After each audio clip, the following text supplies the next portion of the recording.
Manutenção e recuperação de espaços. Os dentes tecidos se rompem na cavidade bucal da criança por volta de 6 meses de idade.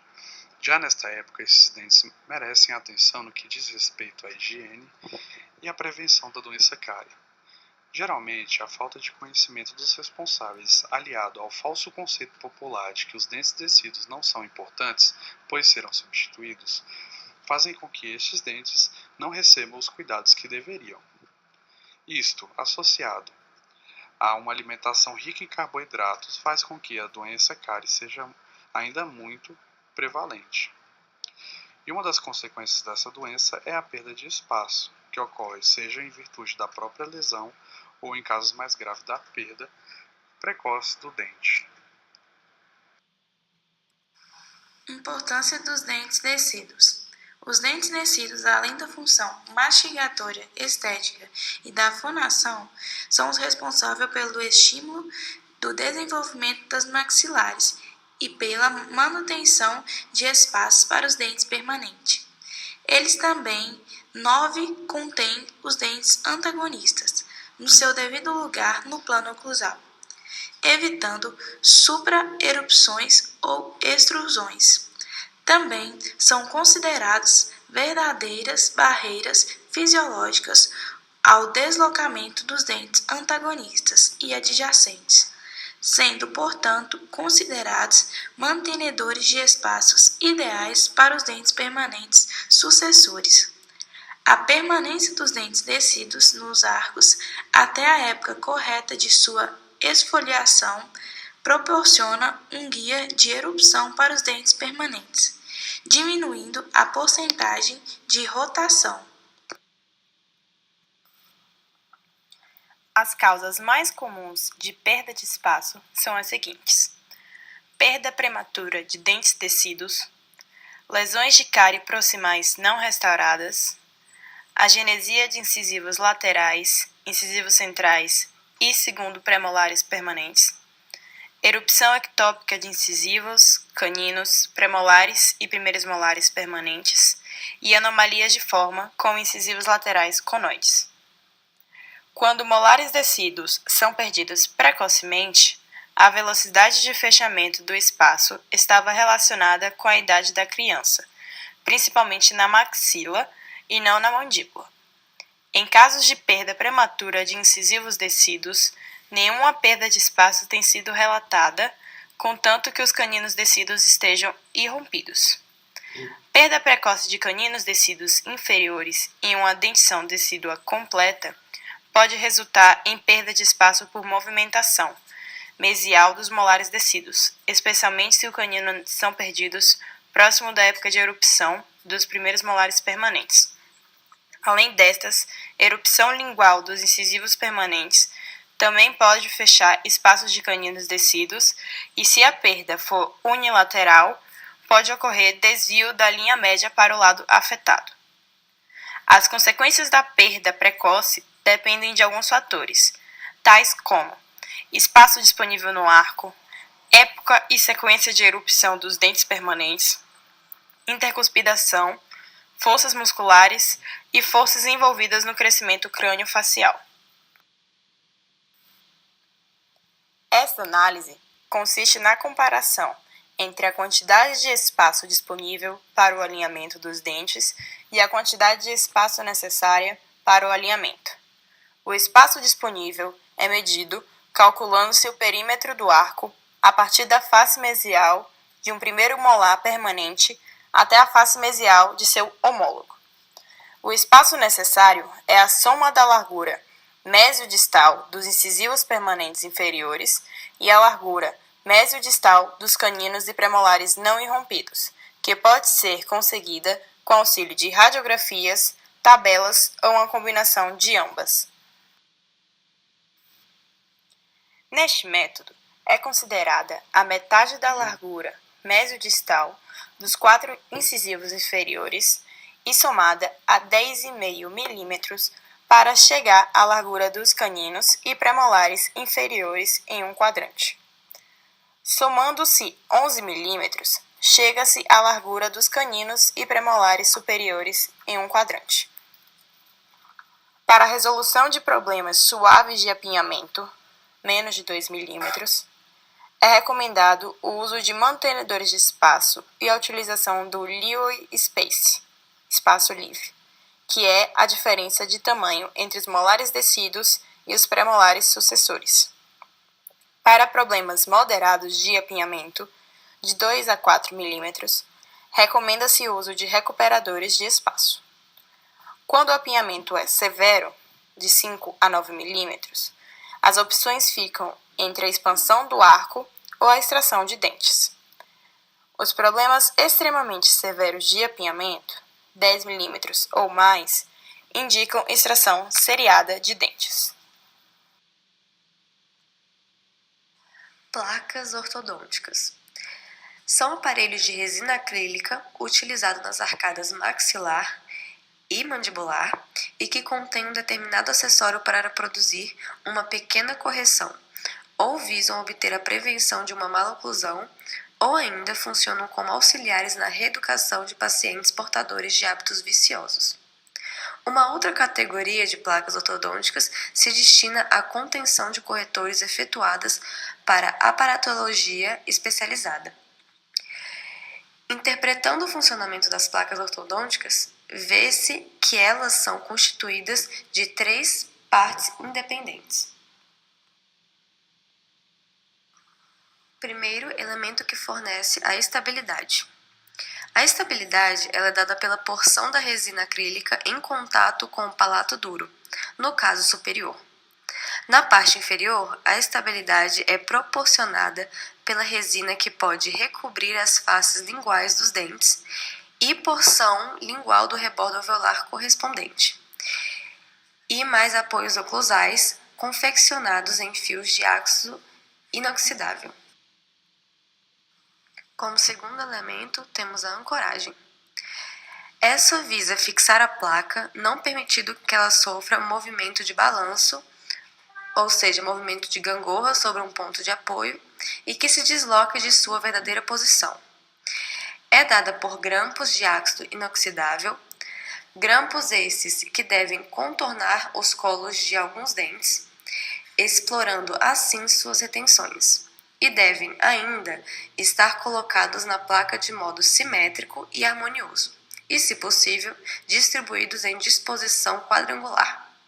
As placas superiores têm, como auxílio, a estabilidade e a ancoragem, o fato de se prenderem ao palato por justaposição. E como terceiro elemento, temos a correção, que é a que mais varia e nos é dado por um acessório aplicado à placa. Tanto pode ser uma mola quanto um gancho metálico prendendo elos de borracha, um grampo ou uma determinada porção da própria resina, usada como aumento ou como um batente de placa propriamente dita. Como vantagem das placas ortodônticas, temos que as placas apresentam as vantagens de serem aparelhos práticos, de simples confecção, baixo custo e bom rendimento em muitos casos. São bem toleradas pelos pacientes quando estes desejam colaborar com o profissional.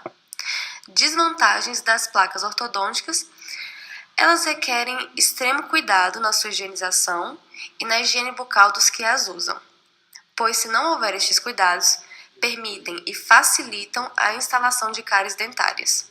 É necessário que haja cooperação do paciente para o uso da placa, e essa é a principal desvantagem das placas ortodônticas. Tração cervical maxilar. O aparelho extrabucal consiste em um arco preso à boca e ligado por um elástico a uma faixa que passa pela parte de trás da cabeça e é usado principalmente para corrigir alguns problemas de desenvolvimento dos dentes e dos ossos da boca. Existem diferentes tipos de aparelho extrabucal, sendo alguns para corrigir o crescimento exagerado da maxila, arcada superior, como o próprio aparelho extrabucal, e outros para conter o crescimento da mandíbula, a arcada inferior, como a mentoneira. Ambos foram desenvolvidos para interferir na genética do paciente, por isso é utilizado em crianças e adolescentes que estão em fase de desenvolvimento. Esse tipo de aparelho tem a finalidade de segurar o crescimento para a frente da maxila e pode também redirecionar o crescimento da face. Placa lábio-ativo mandibular ou bumper. A placa é frequentemente constituída por um fio de aço inoxidável de 1,15 mm, com alças nas regiões de caninos, adaptado por meio de dobras de formas de baioneta para serem inseridas nos tubos das bandas dos primeiros molares inferiores e ou superiores, separando o lábio da superfície vestibular dos dentes anteriores por meio de um escudo acrílico plástico ou pelo próprio fio revestido por um espaguete de plástico. Tipos de mantenedores de espaço. Primeiro, mantenedor de espaço funcional anterior. Indicações: perda precoce unitária ou múltipla de elementos dentários anteriores, pacientes colaboradores, paciente onde existe a necessidade de restabelecimento da função mastigatória e prevenção de hábitos parafuncionais envolvendo língua, lábio e dedo. Contraindicações: pacientes com sensibilidade a acrílico e metal e pacientes não colaboradores. Vantagens: fácil confecção, baixo custo, fácil higienização, restabelece a função mastigatória e estética. Desvantagens: depende da colaboração do paciente. Segundo, mantenedor de espaço funcional posterior.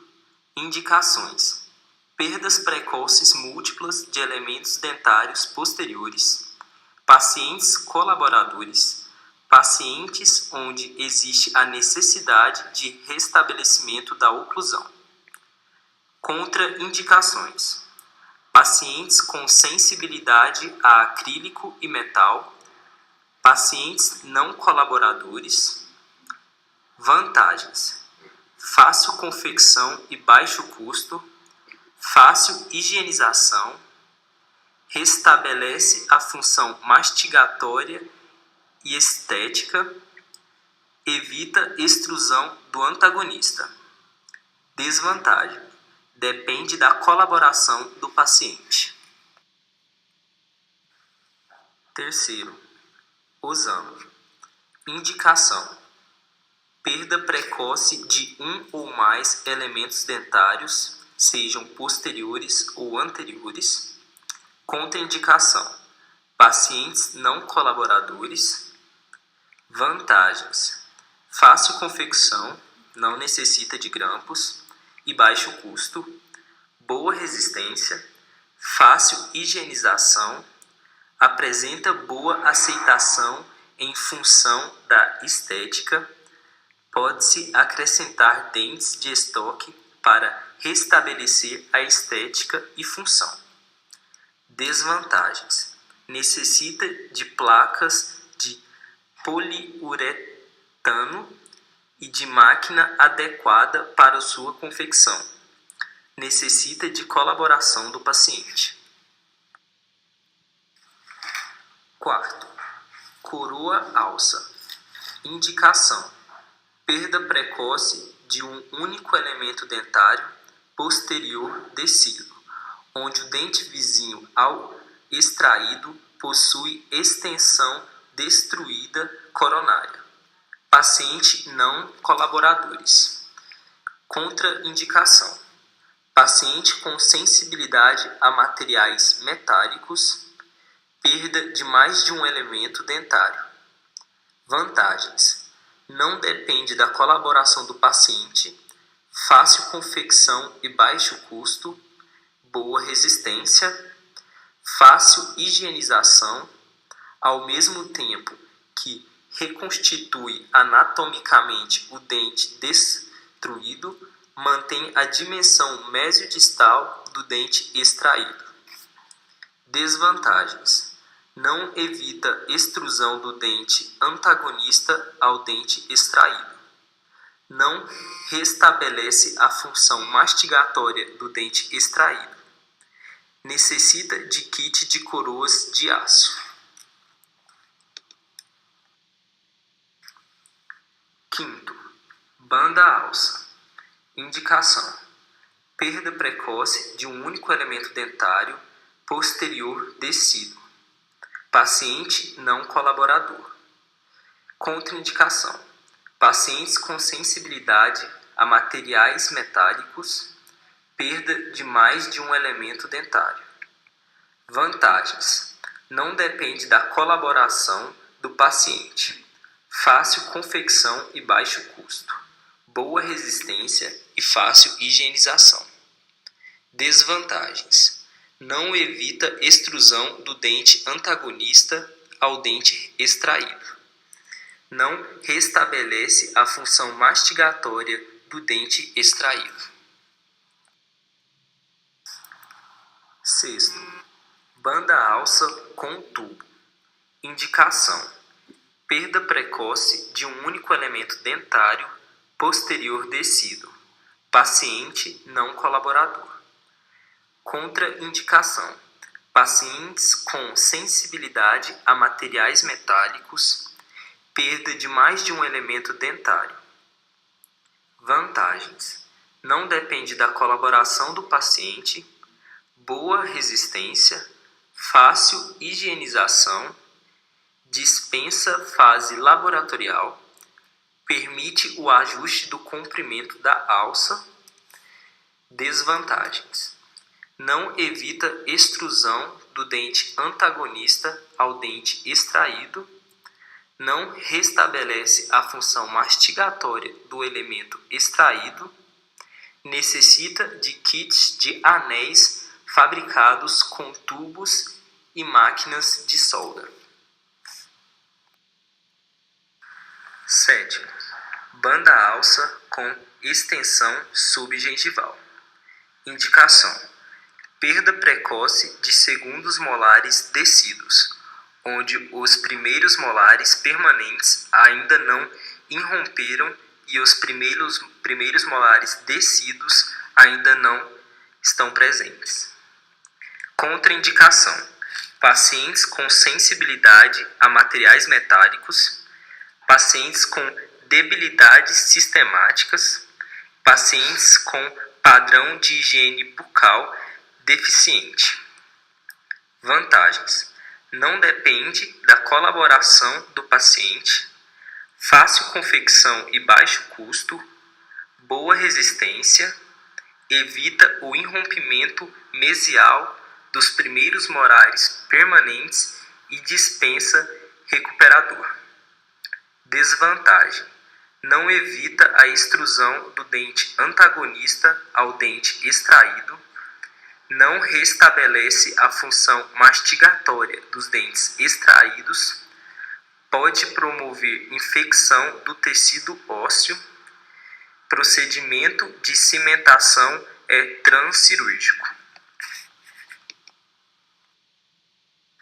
Oitavo, aparelho mantenedor de espaço colado. Indicação: perda precoce de um único elemento dentário posterior descido. Paciente não colaborador. Contraindicação: pacientes com sensibilidades a materiais metálicos, perda de mais de um elemento dentário. Vantagens: não depende da colaboração do paciente. Dentre todos os mantenedores de espaço, é o que apresenta o mais baixo custo e a maior facilidade de confecção. Boa resistência, fácil higienização e não necessita de fase laboratorial. Desvantagem: não evita a extrusão do dente antagonista ao dente extraído, não restabelece a função mastigatória do dente extraído. Nono, arco palatino de Nance. Indicação: perda precoce e ou ausência de mais de um elemento dentário superior posterior.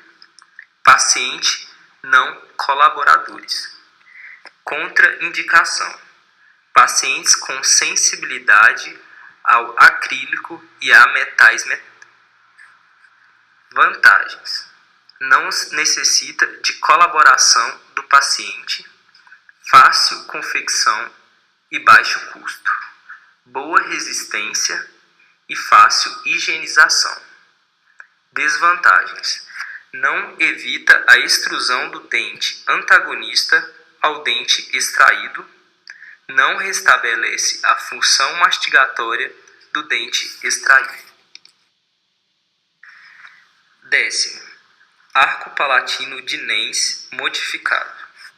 Indicação: perda precoce e ou ausência de um elemento dentário superior posterior, onde existe a necessidade da reposição protética de dentes permanentes, de bateria labial superior ou perda ou agenesia de um dente. Paciente não colaborador.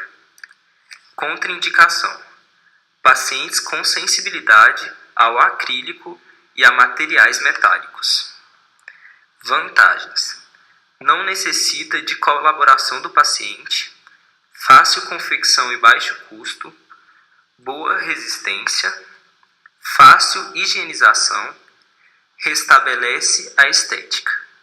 Desvantagem: não evita a extrusão do dente antagonista ao dente extraído, não restabelece a função mastigatória do dente extraído. 11º, barra transpalatina sólida. Indicação: perda precoce e ou ausência de um ou mais elementos dentários superiores. Contraindicação: pacientes com sensibilidade a materiais metálicos. Vantagens: não depende da colaboração do paciente, fácil confecção e baixo custo, boa resistência e fácil higienização. Desvantagens: não restabelece a função mastigatória dos dentes extraídos, não evita extrusão do dente antagonista ao dente extraído. 12º, barra transpalatina removível. Indicação: perda precoce e ou ausência de um ou mais elementos dentários superiores, evitando a mesialização de molares permanentes, uni ou bilateralmente. Contraindicação: pacientes com sensibilidade a materiais metálicos. Vantagens: não depende da colaboração do paciente, fácil confecção, baixo custo, boa resistência, fácil higienização, pode ser removido facilmente após exercida sua função. Desvantagens: não evita a extrusão do dente antagonista ao dente extraído, não restabelece a função mastigatória dos dentes extraídos. Em relação à barra transpalatina convencional, necessita de tubos apropriados para sua confecção. 13º, arco lingual de Nance soldado. Indicação: perda precoce e ou ausência de mais de um elemento dentário inferior posterior. Paciente não colaboradores. Contraindicação: pacientes com sensibilidade a materiais metálicos. Pacientes onde a oclusão dos dentes antagonista aos dentes extraídos não possuem contenção vertical natural. Vantagens: não necessita de colaboração do paciente, fácil confecção e baixo custo, boa resistência e fácil higienização. Desvantagens: não evita a extrusão do dente antagonista ao dente extraído, Não restabelece a função mastigatória dos dentes extraídos. 14º. Arco lingual de Nance removível. Indicação: perda precoce e ou ausência de mais de um elemento dentário inferior posterior. Pacientes não colaboradores. Contraindicação: pacientes com sensibilidade a materiais metálicos, pacientes onde a oclusão dos dentes antagonistas aos dentes extraídos não possui contenção vertical natural. Vantagens: não necessita de colaboração do paciente, fácil confecção e baixo custo, boa resistência, fácil higienização, permite sua remoção sem retirar as bandas. E desvantagens: não evita a extrusão do dente antagonista ao dente extraído, não restabelece a função mastigatória dos dentes extraídos.